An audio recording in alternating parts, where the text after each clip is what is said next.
नमस्कार सभी को। आज के डेट में कोलगेट पामोलिव का बात करेंगे अपने, जो कोलगेट जिसको बोलते हैं। तो देखिए, बहुत अच्छा शेयर है और नियर अबाउट 50 वीक के लो में चल रहा है। तो इसकी मार्केट कैप देख लीजिए पहले। 66,547 करोड़ है। करंट प्राइस है 2447 एंड हाई है 3893 और लो है 2312 रुपीज। पी है स्टॉक का 46, बुक वैल्यू है 61, डिविडेंड यार्ड है 2.08, आर ओ सी ई बहुत अच्छा है 105। किसी भी शेयर में आपको बहुत कम शेयर ऐसे हैं जिसमें ये आर ओ सी ई आपको देखने में मिलेगा 105। आर ओ ई है 81, फेस वैल्यू 1 है। ईपीएस 52 रुपीज है। रिटर्न ऑन इक्विटी 81 रुपीज है। ठीक है, बहुत अच्छा माना जाता है इसको। और आर ओ सी 105 है। डेबिट है कंपनी के पास, कर्जा है बहुत ही नॉर्मल 60 करोड़ के आसपास नियर अबाउट। प्रमोटर होल्डिंग है 51% है। इंडस्ट्री पी है 61। सेल ग्रोथ है ईयरली 6.6.33 के हिसाब से। प्रॉफिट ग्रोथ है ईयरली 7.37। मतलब कभी भी ये स्टॉक मतलब कभी भी सेल ग्रोथ में डी ग्रोथ नहीं हुआ है और प्रॉफिट ग्रोथ में कभी डी ग्रोथ नहीं दिखाया, प्लस में ही दिखाया। एंड मैं अगर ईबिटा की बात करूं तो 31.2 है, बहुत अच्छा है। और रिटर्न इसने 6 मंथ में इक्विटी के हिसाब से नेगेटिव रिटर्न दिया है शेयर होल्डर को। और प्रॉफिट यार्ड अगर 5 साल की इसको प्रॉफिट ग्रोथ अगर देख लें तो 12% के हिसाब से ग्रोथ कर रही है 5 साल से। आप देख सकते हो यहाँ पे 5 ईयर से के हिसाब से ग्रोथ कर 12% के हिसाब से ग्रोथ कर रही है 5 साल में। अभी आ जाते हैं अपने इसके फंडामेंटल चार्ट्स में, बैलेंस शीट में। ठीक है, company is almost debt free. Company has a good return equity ROE track record on 3 years, 74%, 72% है। और company has been maintain healthy dividend pay out भी 106% है। तो बहुत अच्छा है, मतलब अच्छा नहीं, बहुत अच्छा बोलूंगा मैं इसको। और एक्चुअली आप देखिए, stock is trading 40 times it's book value. अब देखो, कंपनी बुक वैल्यू किसको बोलते हैं? जब कंपनी अपने स्टार्ट करते हैं, जो पैसा लगाते हैं उसको बुक वैल्यू बोलते हैं। मतलब जिस पैसे लगा के कंपनी स्टार्ट किए हैं उसको बुक वैल्यू बोलते हैं। तो उसमें ब्रांड वैल्यू एडेड नहीं होता। कंपनी आगे जो शेयर होल्डर का जो कमाती है पैसा, कंपनी ग्रोथ करती है या पैसा उसको लगा के डेवलपमेंट करती है, वो सब एडिंग रहता है। मतलब जब स्टार्टिंग पीरियड में जो पैसा लगाते हैं उसको बुक वैल्यू बोलते हैं। मतलब मैंने 100 रुपया से कंपनी कोई 200 रुपया से स्टार्ट किया, चलाया, तो उसको बुक वैल्यू बोलते हैं वहां से। तो the company has deliver a poor sale growth of 5.95 over last 5 year. अब इतनी बड़ी कंपनी है तो आप सोचो, ग्रोथ खराब नहीं है, अच्छा ही है, नेगेटिव तो नहीं है, पॉजिटिव में दे रही है। और 5 ईयर से आप देखो तो ग्रोथ जो है वो पॉजिटिव में ही है, नेगेटिव ग्रोथ इसको नहीं बोलूंगा मैं। ठीक है, दिन ये मैं आ जाता हूँ आपको। कंज्यूमर ड्यूरेबल कंपनी है और इसकी सेल आप देखो, आप 1463 करोड़ है मार्च में 2025। और मार्च 2024 में कितना है? 1490। तो जस्ट माइनर है। मतलब क्वार्टरली की बात कर रहा हूँ मैं, ईयरली की नहीं बात कर रहा हूँ। अब यहाँ पे आप देखो, बिफोर प्रॉफिट बिफोर टैक्स आप देखो 478 है, और यहाँ पे मार्च वाले क्वार्टर में 511 है, मतलब थोड़ा सा माइनर इस क्वार्टर में कम है। नेट प्रॉफिट की बात करूं मैं क्वार्टरली, तो मार्च का जो क्वार्टर है उसमें टैक्स वगैरह काट के 355 करोड़ नेट प्रॉफिट है, जो आपको अगेन सेम मार्च क्वार्टर 2024 में ये था 380 करोड़, मतलब थोड़ा सा वहां पे भी माइनर कम है। बट क्वार्टर में अप एंड डाउन, किसी क्वार्टर में अप एंड डाउन रहता ही है, बिजनेस है तो कभी हाई कभी स्लो ग्रोथ रहेगा। इवेंट अभी कंपनी की ईयरली अपडेट सेल में जाते हैं, आप देखो 2025 का टोटल सेल जो है 6,040 करोड़ है, और 5,680 करोड़ 2024 मार्च का था, फाइनेंशियल ईयर एंडिंग फाइनेंशियल। अभी यहाँ पे एक चीज देखो आप, ऑपरेशनल प्रॉफिट में भी देखो, ये 2024 में था 1901 करोड़ था, और अभी है 1958, मतलब 1958 करोड़ है। इंटरेस्ट तो कुछ भी इनको नहीं पे करना है, क्योंकि ये डेट फ्री कंपनी है। और दूसरा नंबर प्रॉफिट बिफोर टैक्स आप देखो, यहाँ पे भी बढ़ोतरी है, 1781 करोड़ था 2024 मार्च में, मार्च क्वार्टर में, फाइनेंशियल ईयर की बता रहा हूँ मैं, मतलब एक साल का है ये। और अभी जो है 2025 इन्होंने मार्च का बैलेंस शीट शो किया, उसमें 1930 करोड़, मतलब प्लस में ही है 1700 से। अभी क्वार्टरली में देखो कभी अप एंड डाउन होते ही रहता है। और यहाँ पे देखो डेक्स भी, इन्होंने टैक्स भी पूरा दिया है, और यहाँ पे भी जो मार्च में इनका नेट प्रॉफिट है 1324 करोड़, उसके अकॉर्डिंग 2024 में जो मार्च क्वार्टर में था 13 ईयरली जो था फाइनेंशियल ईयर 1324 करोड़ का प्रॉफिट था। तो यहाँ पे 25 वाले मार्च में, 2025 मार्च में 1437 करोड़ है, तो प्रॉफिट बढ़ा ही है इनका, कमा नहीं है। ईपीएस जो वहां पे 48.67 था, यहाँ पे 52.83 है, बढ़ाए हैं। और डिविडेंड कंपनी बहुत अच्छा देती है, आप देखो 97% इस साल भी डिविडेंड उन्होंने दिया। और कंपाउंड शेल ग्रोथ देखो आप, यहाँ पे 10 साल में कितना परसेंट है, 4% है, 5 ईयर्स में कितना है, 6%, 3 ईयर्स में कितना है, 6%। कंपाउंड प्रॉफिट ग्रोथ देखो 10 साल में है 10%, 5 साल में है 12%, 3 ईयर में है 10%। इसको मेंटेन रखना बहुत टफ है, बहुत सारी कंपनियां इसको भी मेंटेन नहीं कर पाती है। अब stock CGR, stock price CAGR आप देखो 10 साल में 9% पब्लिक को रिटर्न दिया है, 5 साल में 12% दिया है, 3 साल में 16% है। करंट ईयर में थोड़ा सा माइनस है, क्योंकि मार्केट थोड़ा गिरा था वहां से। अब कोई भी चीज अगर हाई वैल्यू हो जाएगा तो थोड़ा नीचे आएंगे, सब प्रॉफिट बुक करेंगे तो थोड़ा तो नीचे आएगा कोई भी चीज हो। अब इक्विटी, रिटर्न ऑन इक्विटी देखो 10 साल में 64% है, 5 साल में 73% है, 30 साल में 72% है, लास्ट ईयर 81% है, मतलब कहीं से भी खराब नहीं है, कंपनी बहुत अच्छा है।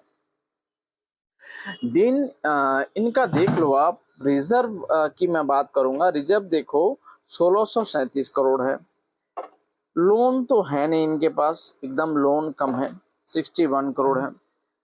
और अदर लाइबिलिटी 1293 करोड़ है। फिक्स एसेट भी इनके पास 776 करोड़ का है।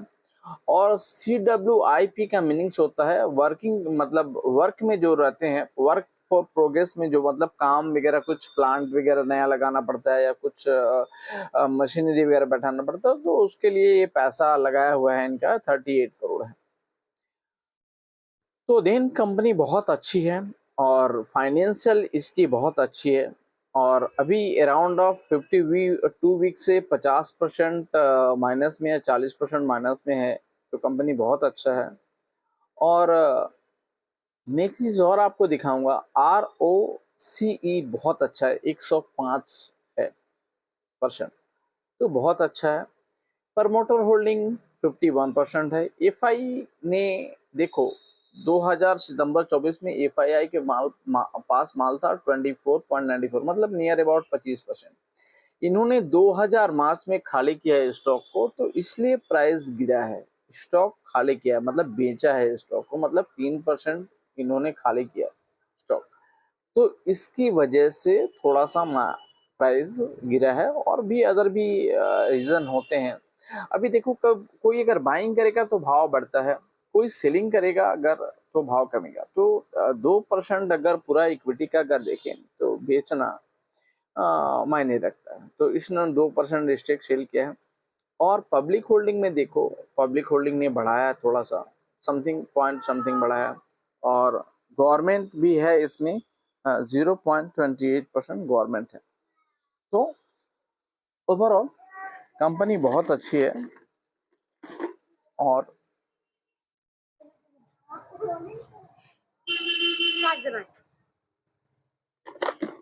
कंपनी बहुत अच्छी है। और पब्लिक होल्डिंग भी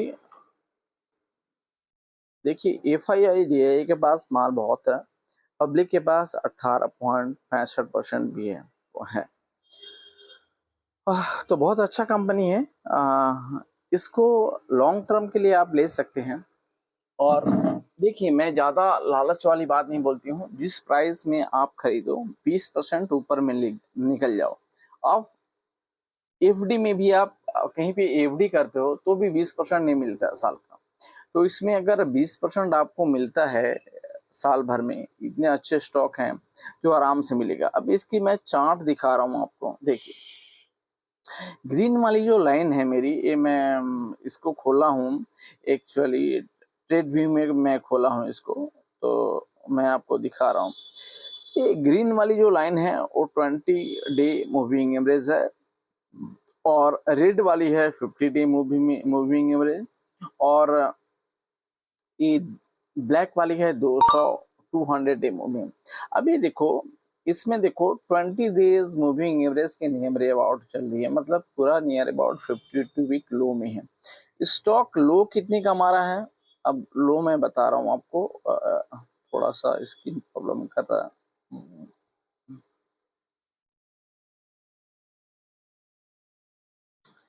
तो देखो, इसमें एक चीज मैं बताऊंगा आपको, थोड़ा सा वर्क नहीं कर रहा सही से सिस्टम।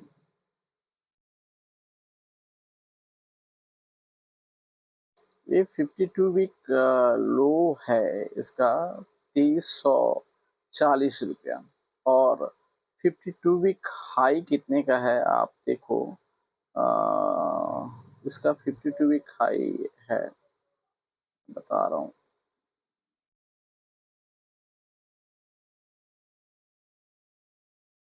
52 वीक हाई इसका बहुत ज़्यादा है, ये है 52 वीक हाई इसका। अब देखो ये कितना है, 3886 रुपया। तो बहुत अच्छा कंपनी है, आपको बहुत कम दाम में मिल रहा है अभी, और लेना चाहिए मेरे हिसाब से। और इसमें 20% का ग्रोथ आपका बहुत शॉर्ट टर्म में मिल जाएगा, बहुत कम टाइम में मिल जाएगा। तो कभी भी आप इन्वेस्टमेंट कीजिए किसी भी शेयर में, बैलेंस शीट को देखिए, और बैलेंस शीट को पढ़िए, बैलेंस शीट को समझिए। देखिए, फंडामेंटल कंपनी जो भी रहेंगे तो उसमें आपको हमेशा ऑलवेज अच्छा ग्रोथ मिलेगा। और जो फंडामेंटल कंपनी, अब देखिए ये कितना यहाँ से ऊपर से नीचे गिरा है, क्योंकि प्रॉफिट बुक हुआ है इसमें, इसके लिए ये नीचे आया है। तो बहुत अच्छा कंपनी है, 20 डेज 50 डेज और 200 डेज दोनों के नीचे में है। और ये हमेशा याद रखिए, 200 मूविंग डेज में भी आपका इसका 2700-2800 रुपये का रेट पड़ रहा है। 20% लालच ज्यादा नहीं रखिए, 20% या जिस परचेज में आप खरीदो, देखो जो स्टॉक 40% डाउन है, 50% डाउन है, फंडामेंटल स्टॉक है, तो उसको खरीदो। और फिर क्या है, आप ये चीज हमेशा याद रखो, जिसकी ग्रोथ ईयरली बेस पे अच्छी है, मतलब है नेगेटिव में नहीं है, लोन वगैरह नहीं है, बोरोइंग नहीं है, उस कंपनी में बाई करो। जो क्वार्टर वाइज ईयरली भी ग्रोथ है जिनका सेल अच्छे हैं, जिनका हमेशा डिमांड रहने वाला। अब ये देखो कोलगेट बनाने वाली कंपनी तो बहुत अच्छी है, रेगुलर यूज में इनके जो प्रोडक्ट्स हैं आप इनके कंपनी वेबसाइट में जाके देख सकते हैं, तो ये तो बंद नहीं होने वाली है कभी भी ना, तो बहुत अच्छा है। और इसमें 52 वीक हाई वे लो का भी मैं चार्ट लगा के आपको दिखा रहा हूँ, देखो 52 वीक लो के नियर अबाउट है, और ये 52 वीक हाई का इसका चार्ट है, ये देखो आप यहाँ पे 3100 रुपये का। तो मैंने जो दिखाया 3800 वहां पे आ रहा था आपको, और बहुत अच्छा है, मतलब इसको आप बाइंग कीजिए। अपने पोर्टफोलियो का 7% या 8% ही लगाइए, ज़्यादा मत लगाइए। और फिर देन अगर 15% नीचे आता है, 17% नीचे आता है, तो फिर जितनी क्वांटिटी आपने पहले लिया था, 10 क्वांटिटी आपने लिया है, तो वापस से 10 क्वांटिटी कीजिए। और रेशियो रखिए जी, आपने जब 15% नीचे में इसको खरीदा है, तो जिस रेट में आपने खरीदा है 10 क्वांटिटी को, फिर आप ऊपर 15% में निकाल दो, और जो आपने ऊपर में लिया था उसको होल्ड करके रखो, देन उसमें 15-20% जो भी मिलता है उसमें निकाल दो। देखो ऐसा नहीं है जी 52 वीक हाई में बेचना, 20% बहुत होता है। अगर साल का आपको 20% मिलता है तो बहुत होता है। आप सीजीआर देखिएगा, कोई भी स्टॉक का साल में 7% 8% सीजीआर रिटर्निंग होता है, तो बहुत अच्छा है। तो आराम से इन सब चीज़ों को फंडामेंटल आप समझिए, बैलेंस शीट समझिए। देखिए किसी भी स्टॉक ब्रोकर का एडवाइस लेने से तो अच्छा है, मैं बोलूँ जी आप खुद पढ़ो खुद समझो। बैलेंस शीट आपको रीड करने आ गया और ये चीज़ समझ में आ गया जी कंपनी का क्या प्रोडक्ट है, ये आगे आने वाले दिन में चलेगा या नहीं चलेगा। तो कभी भी मार्केट अगर अगर आपको नीचे आता है, देखिए टॉप में कभी भी नहीं खरीदना चाहिए, सब समय बॉटम में खरीदो। अगर निफ्टी 4000 पॉइंट डाउन है उस समय में खरीदो आप माल। अगर कोई भी स्टॉक, अगर आपको जिसका ईयरली 10 साल का क्वार्टरली रिजल्ट, ईयरली रिजल्ट बहुत अच्छा है, तो आंख बंद करके उसमें पैसा लगाओ। जिसके पास लोन नहीं है, आरओई जिसका 20% 22% ऊपर है, आरओसी तो 20% 22% जिसका है, तो उसमें आप आंख बंद के करके लगाओ पैसा। मतलब ये देखना चाहिए प्रोडक्ट अच्छा है, कंपनी चलने वाली है, प्रमोटर होल्डिंग अच्छी होनी चाहिए, एफआईआई डीआईएस भी होल्डिंग होनी चाहिए थोड़े बहुत, और लोन नहीं होने चाहिए। माइनर लोन है तो ठीक है, क्योंकि सब पैसा लोन ज़्यादा होने से इंटरेस्ट पे में ही चला जाता है, नेट प्रॉफिट कुछ निकलता नहीं है। तो इस चीज़ का ध्यान रखना है अपने को। तो मैं इसको बोल रहा हूँ जे ये आपकी 2400 का भाव चल रहा है, 2446। मैं आपको बोल रहा हूँ ये विद इन 3 मंथ में आपको, विद इन 3 मंथ आपको 20% का इसमें रिटर्न आराम से मिलेगा। 2900 रुपया 2800 रुपया आपको भाव मिलेगा। तो इस चीज को 2900 रुपये के लिए आप बाय कर सकते हैं, और लालच बेची नहीं, बस अगर आपको 2900 अगर आता है तो निकल जाए। और नीचे अगर आता है 15%, तो 10 शेयर आपने खरीदा तो फिर 10 शेयर किया। पोर्टफोलियो का सिर्फ 7% 8% लगाइए, उससे ज्यादा मत लगाइए, ठीक है। ये आज की मेरी एनालिसिस थी। आप इसको बाय करो, आंख बंद करके ये बाय करो, इसको पैसा देगा। अगर आप कोई स्टॉप लॉस नहीं है इसमें, अगर ये नीचे आता है 15% अगर नीचे आता तो 10 शेयर और ले लो, 10 शेयर अभी लो करंट प्राइस पे। अगर 15% इसे आ जाएगा नहीं कभी, ये मेरे को मार्केट अगर इकोनॉमिक पूरी खराब हो गई तो जा सकता है, बट मुझे नहीं लगता है जाएगा। तो इस हिसाब से काम करो, और स्टॉप लॉस में मत पड़ो, अच्छी कंपनी में जाओ, जो अच्छी कंपनी है, जिसकी बैलेंस शीट छपा सुथरी है, प्रमोटर होल्डिंग अच्छी है, प्रमोटर अच्छे हैं, जिनका जो प्रोडक्ट बेच रहे हैं या जिस सेगमेंट में काम कर रहे हैं उसका आने वाले दिन में ग्रोथ हो, डिमांड हो, तो एफएमसीजी की कंपनी है, ऑलवेज डिमांड रहेगी। सबको को यूज में डेली रेगुलर साबुन लगते ही हैं, जो एफएमसीजी के सामान होते होते वो लगते ही हैं, तो सभी के घर में लगते हैं। तो आराम से इस कंपनी का 10 साल का रिकॉर्ड बहुत अच्छा है, तो आप इजिली ले सकते हैं। 2800-2900 रुपये का भाव आपको मिल जाएगा 3 महीने 4 महीने के अंदर। थैंक यू वेरी मच है दिल से।